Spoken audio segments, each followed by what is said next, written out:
Iza no sahy milazy tsika fahoneto dia ataoko tsy misy anefa tsy mariny izany ka nahoana ara mifankatia sy mifampiatrany velona fa ity ane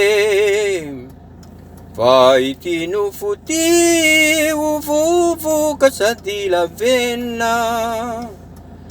maromaro sy betsaka manambolaka miavona raha tafiakatry ny avo tsy mijery ny iva ny fiainany eto kodiaran-tsarety tsy fantatra ho ane zay voakany apitso nahoana raha mifankatia na manana naore fa tsy fantatra ne ny ampitso iza no sahy milazy tsika fahoneto tsia ataoko tsy misy anefa tsy mariny izany nahoana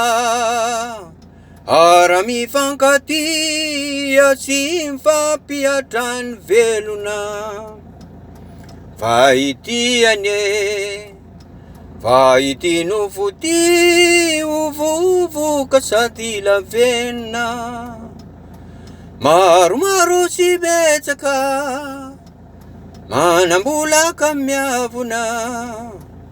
raha tafiakatry ny avo tsy mijery ny iva